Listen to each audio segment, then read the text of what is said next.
Siapa sebenarnya Nabi Isa atau Yesus? Di satu sisi, ia disebut anak Allah, di sisi lain, ia adalah nabi pilihan. Tapi benarkah asal-usulnya sama dalam Injil dan Al-Quran? Temukan 5 perbedaan penting yang mungkin belum pernah kamu dengar sebelumnya. Yuk, kita kupas bersama dalam video ini.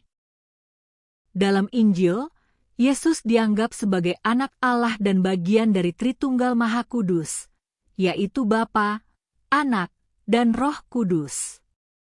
Konsep ini menegaskan bahwa Yesus memiliki kodrat ilahi dan dipandang sebagai Tuhan yang menjelma menjadi manusia.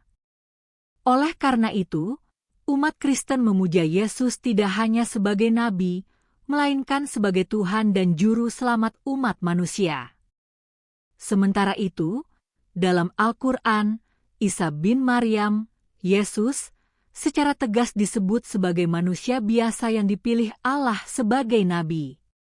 Islam menolak konsep ketuhanan Yesus dan menyatakan bahwa Allah itu esa, tidak beranak dan tidak diperanakan, Quran Surat Al-Ikhlas 1:4. Baik Injil maupun Al-Quran sepakat bahwa kelahiran Yesus, Isa, adalah peristiwa luar biasa. Dalam Injil, khususnya Injil Matius dan Lukas, diceritakan bahwa Maria mengandung dari Roh Kudus dalam keadaan masih perawan. Ini ditafsirkan sebagai tanda keilahian Yesus. Dalam Al-Quran, Maryam juga melahirkan Isa tanpa disentuh laki-laki manapun. Kelahiran ini dijelaskan sebagai mukjizat dari Allah, bukan sebagai hasil hubungan ilahi, melainkan penciptaan langsung oleh Allah, serupa dengan penciptaan Nabi Adam, Quran Surat Ali Imran 59. Dalam Injil, Maria adalah perempuan saleh yang dipilih untuk melahirkan Yesus, namun kisahnya lebih banyak dikaitkan dengan perannya sebagai ibu dari anak Allah. Dalam Al-Quran, Maryam mendapat perhatian luar biasa. Satu surat khusus, Surah Maryam, menggunakan namanya, dan ia disebut sebagai wanita paling suci dan mulia di antara seluruh wanita di dunia, Quran Surat Ali Imran 42. Al-Quran menekankan kesalehan, kesucian, dan pengabdian Maryam kepada Allah sejak kecil. Injil menyertakan silsilah Yesus yang menelusuri garis keturunan hingga Nabi Daud dan Abraham, baik melalui Yusuf, suami Maria, dalam Injil Matius maupun silsilah yang berbeda dalam Injil Lukas. Tujuannya adalah untuk menunjukkan bahwa Yesus adalah Mesias yang dijanjikan dalam tradisi Yahudi. Al-Quran tidak memuat silsilah Isa secara rinci. Fokusnya adalah pada Maryam sebagai sosok suci, tanpa menekankan keterkaitan Isa dengan garis keturunan tertentu. Dalam ajaran Kristen, Yesus datang ke dunia untuk menebus dosa umat manusia melalui kematian dan kebangkitannya. Ia dianggap sebagai juru selamat yang mengorbankan dirinya demi keselamatan manusia. Dalam Islam, Isa diutus sebagai nabi dan rasul untuk menyeru Bani Israel agar menyembah hanya kepada Allah. Tugasnya sama dengan nabi-nabi sebelumnya, yaitu menyampaikan wahyu dan menyeru kepada tauhid, Quran Surat Asy-Syaff 6. Yesus dalam Injil adalah tokoh utama dalam Perjanjian Baru, meskipun kitab-kitab tersebut ditulis oleh murid-murid dan pengikutnya. Dalam Islam, Isa menerima kitab Injil sebagai wahyu langsung dari Allah, namun disebutkan bahwa sebagian ajaran dalam Injil telah mengalami perubahan oleh tangan manusia, tahrif. Peristiwa kelahiran yang ajaib. Kelahiran Nabi Isa, Yesus, merupakan peristiwa luar biasa yang diakui dalam 2 kitab suci, Injil dan Al-Quran. Keduanya sepakat bahwa Isa dilahirkan oleh seorang perempuan suci bernama Maria, Maryam, tanpa keterlibatan biologis dari seorang ayah. Ini merupakan salah satu mukjizat besar dalam sejarah kenabian dan agama. Dalam Injil, terutama Injil Matius dan Lukas, Maria disebut sebagai seorang perawan yang hamil karena kuasa Roh Kudus. Malaikat Jibril, memberitahu Maria bahwa ia akan mengandung anak laki-laki yang akan disebut Anak Allah dan Mesias. Dalam pandangan Kristen, proses kehamilan ini menunjukkan keilahian Yesus sejak dalam kandungan dan bahwa kelahirannya adalah bagian dari rencana keselamatan umat manusia. Yesus dipandang sebagai inkarnasi Allah di dunia. Karena itu, kelahirannya tanpa ayah biologis bukan sekadar mukjizat, melainkan simbol bahwa ia berasal dari Allah dan memiliki kodrat ilahi. Konsep ini menjadi landasan penting dalam teologi Kristen, di mana Yesus disebut Anak Allah bukan hanya secara kiasan, melainkan sebagai hakikat ilahi yang menyatu dengan manusia. Dalam Al-Quran, kisah kelahiran Isa dijelaskan secara rinci di surah Maryam dan surah Ali Imran. Malaikat Jibril datang kepada Maryam dan memberitahunya bahwa ia akan melahirkan seorang anak laki-laki yang suci, meskipun belum pernah disentuh laki-laki. Maryam pun heran, tetapi Allah menjelaskan bahwa hal itu mudah baginya, sebagaimana Dia menciptakan Adam tanpa ayah dan ibu. Quran Surat Ali Imran 59. Dalam Islam, kelahiran Isa adalah tanda kebesaran dan kekuasaan Allah, namun tidak menunjukkan keilahian Isa. Ia tetap manusia, meskipun lahir secara ajaib. Isa disebut sebagai kalimat dari Allah karena ia diciptakan dengan firman kun, jadilah, sebagaimana penciptaan makhluk lainnya. Islam menolak anggapan bahwa Isa adalah anak Tuhan dan menyebutnya sebagai hamba Allah yang mulia. Quran Surat Maryam 30.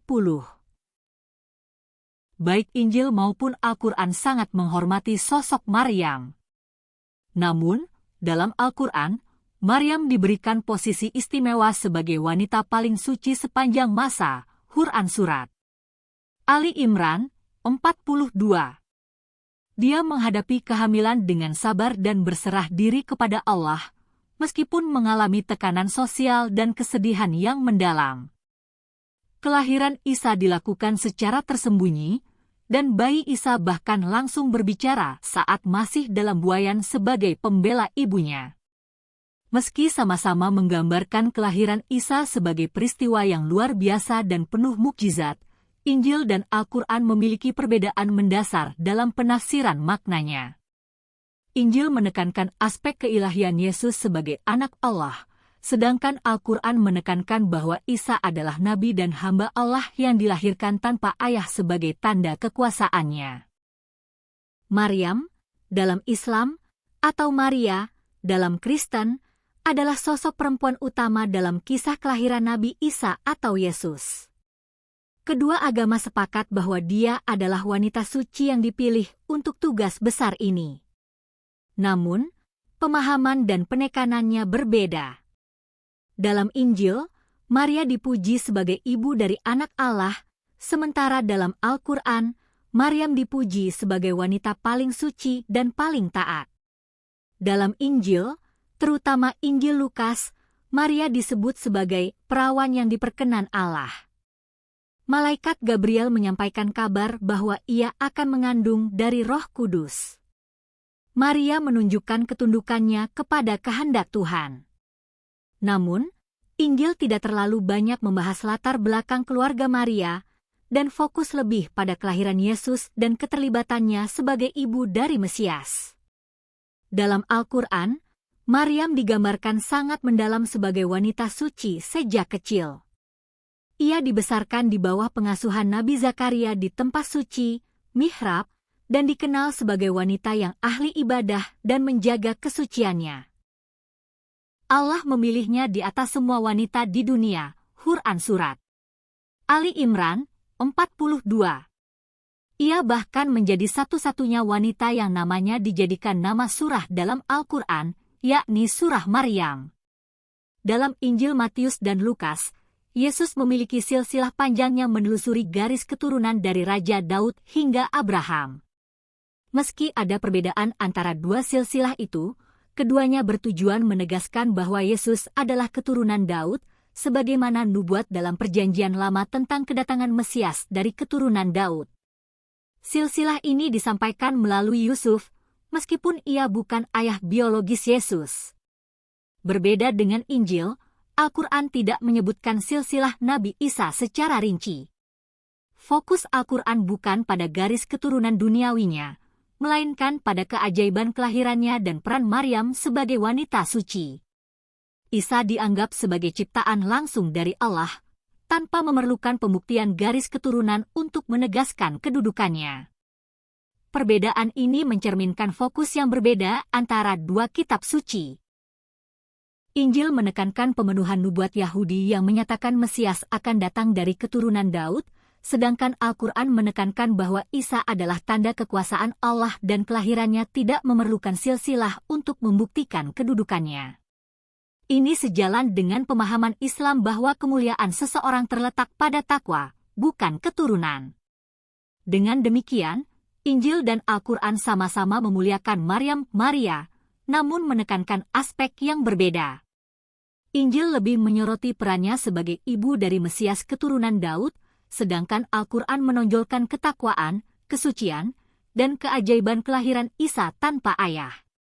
Silsilah penting dalam Injil karena terkait dengan nubuat, tetapi tidak dianggap krusial dalam Islam karena Isa adalah ciptaan langsung dari Allah. Baik dalam ajaran Kristen maupun Islam, Isa, Yesus, adalah tokoh besar yang diutus oleh Tuhan untuk menyampaikan pesan ilahi kepada manusia. Namun, pemahaman tentang identitas dan misi beliau sangat berbeda antara kedua agama. Injil mengajarkan bahwa Yesus adalah juru selamat dan anak Allah yang datang untuk menebus dosa umat manusia, sedangkan Al-Quran menegaskan bahwa Isa adalah nabi dan rasul Allah yang menyeru kepada tauhid, keesaan Tuhan. Dalam Injil, Yesus datang ke dunia sebagai Mesias yang dijanjikan dalam nubuat-nubuat Yahudi. Misinya adalah menebus dosa umat manusia melalui pengorbanan dirinya di kayu salib, bangkit dari kematian, dan membuka jalan keselamatan bagi semua orang yang percaya kepadanya. Ia mengajarkan kasih, pengampunan, dan kehidupan kekal. Dalam pandangan Kristen, tanpa Yesus, manusia tidak bisa selamat karena telah jatuh dalam dosa sejak zaman Adam. Yesus dipandang bukan sekadar nabi, tetapi sebagai anak Allah dan inkarnasi Tuhan yang hidup di antara manusia. Pernyataan Yesus seperti, "Aku dan Bapa adalah satu," Yohanes pukul 10.30, menjadi dasar teologi Kristen tentang keilahiannya. Karena itu, pengikut Kristen tidak hanya menghormatinya, tetapi juga menyembahnya sebagai Tuhan dan Juru Selamat. Menurut Al-Quran, Nabi Isa diutus kepada Bani Israel untuk meluruskan penyimpangan mereka dari ajaran para nabi sebelumnya. Ia datang membenarkan Taurat dan membawa kitab Injil sebagai pedoman baru. Ia menyeru kaumnya untuk kembali menyembah Allah yang Esa, bukan menjadikan nabi-nabi atau makhluk lain sebagai Tuhan. Quran Surat Az-Zuhruf 63-64. Dalam Islam, Isa dipandang sebagai salah satu nabi ulul azmi, nabi-nabi besar yang dimuliakan Allah. Namun, ia tetap seorang manusia yang tidak memiliki unsur ketuhanan. Ketika Isa berbicara di masa bayi, ia menyatakan, "Aku adalah hamba Allah. Dia memberiku kitab dan menjadikanku seorang nabi." Quran Surat Maryam 30. Ini menjadi bukti bahwa sejak awal, Isa mengaku sebagai hamba, bukan Tuhan. Islam tidak mengenal konsep dosa warisan atau penebusan dosa melalui pengorbanan Isa. Dalam Al-Quran, setiap manusia bertanggung jawab atas amalnya sendiri. Tidak ada yang memikul dosa orang lain. Quran Surat Al-An'am 164. Karena itu, Islam memandang penyaliban bukan sebagai misi keselamatan, tetapi sebagai dugaan yang keliru. Isa tidak disalib, melainkan diangkat ke langit oleh Allah. Quran Surat An-Nisa 157-158. Perbedaan antara Injil dan Al-Quran mengenai misi Isa sangat mendasar. Injil melihatnya sebagai Tuhan dan Juru Selamat yang mati demi keselamatan manusia. Al-Quran memandang Isa sebagai nabi dan utusan yang mengajak umatnya kembali kepada tauhid. Ini menunjukkan perbedaan akidah antara Kristen dan Islam, meskipun keduanya tetap menghormati pribadi Isa Yesus sebagai sosok yang sangat penting dalam sejarah. Baik dalam ajaran Kristen maupun Islam, Yesus, Isa, diyakini membawa ajaran ilahi untuk membimbing umat manusia. Namun, sumber dan bentuk wahyu yang diakui oleh masing-masing agama berbeda. Dalam Kristen, ajaran Yesus tercatat dalam Kitab Perjanjian Baru. Dalam Islam, Isa diyakini menerima sebuah kitab wahyu bernama Injil, yang berbeda dari Injil yang dikenal dalam tradisi Kristen saat ini. Dalam agama Kristen, Injil merujuk pada 4 kitab utama dalam Perjanjian Baru, Matius, Markus, Lukas, dan Yohanes. Keempatnya menulis kisah kehidupan, ajaran, penyaliban, dan kebangkitan Yesus. Namun, Injil-Injil ini bukan ditulis langsung oleh Yesus, melainkan oleh para murid atau pengikutnya setelah kematian dan kebangkitannya. Injil dianggap sebagai firman Tuhan yang diilhamkan melalui Roh Kudus kepada para penulisnya. Ajaran Yesus dalam Injil Kristen menekankan kasih kepada Tuhan dan sesama, pengampunan, dan keselamatan melalui iman kepadanya. Ia juga membawa perintah moral yang tinggi, seperti kasihilah musuhmu, dan berbuatlah kepada orang lain seperti yang kamu kehendaki mereka perbuat kepadamu. Meski begitu, ajaran-ajarannya juga terkait erat dengan kepercayaan akan penyaliban dan kebangkitannya sebagai pusat misi penyelamatan.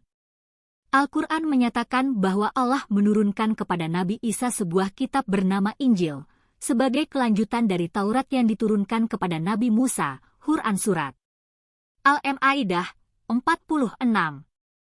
Injil versi ini adalah wahyu murni dari Allah, yang berisi petunjuk dan cahaya untuk membimbing Bani Israel. Namun, dalam Islam, Injil yang asli diyakini sudah tidak lagi utuh karena telah mengalami perubahan atau penyisipan oleh tangan manusia, tahrif. Islam mengakui bahwa terdapat kebenaran dalam Injil yang dibaca umat Kristen saat ini, tetapi tidak menganggapnya sebagai wahyu murni dari Allah. Ayat-ayat yang masih sesuai dengan tauhid bisa dianggap berasal dari wahyu asli, sedangkan yang bertentangan, seperti konsep ketuhanan Yesus, dipandang sebagai penambahan oleh manusia. Oleh karena itu, Al-Quran datang sebagai wahyu terakhir yang membenarkan dan menyempurnakan kitab-kitab sebelumnya, Quran Surat Al-Maidah 48. Dalam Islam, Nabi Muhammad menerima Al-Quran sebagai kitab terakhir dan sempurna, yang memverifikasi sebagian isi kitab sebelumnya dan mengoreksi penyimpangan yang terjadi. Isa sendiri, menurut Al-Quran, pernah menyampaikan kabar gembira tentang kedatangan seorang rasul setelahnya bernama Ahmad, Quran Surat Asy-Syaff 6, yang dipahami oleh umat Islam sebagai Nabi Muhammad. Secara keseluruhan, perbedaan mengenai kitab wahyu yang dibawa Isa Yesus menunjukkan perbedaan prinsip dalam memandang sumber ajaran. Injil dalam Kristen merupakan kumpulan tulisan para pengikut Yesus yang diyakini diilhami Roh Kudus. Sementara itu, dalam Islam Injil adalah kitab wahyu yang diturunkan Allah kepada Nabi Isa, namun telah diubah seiring waktu, sehingga Al-Quran diturunkan sebagai pelurus dan penyempurna wahyu sebelumnya. Jadi, meskipun Injil dan Al-Quran sama-sama memuliakan Nabi Isa, keduanya memberikan gambaran yang sangat berbeda tentang asal-usul dan misinya. Dari status ilahi hingga kitab yang dibawa, semua punya sudut pandang tersendiri. Kalau kamu suka pembahasan seperti ini, jangan lupa like, share, dan subscribe untuk video sejarah dan keislaman yang mendalam berikutnya. Sampai jumpa, dan semoga menambah wawasan kamu hari ini.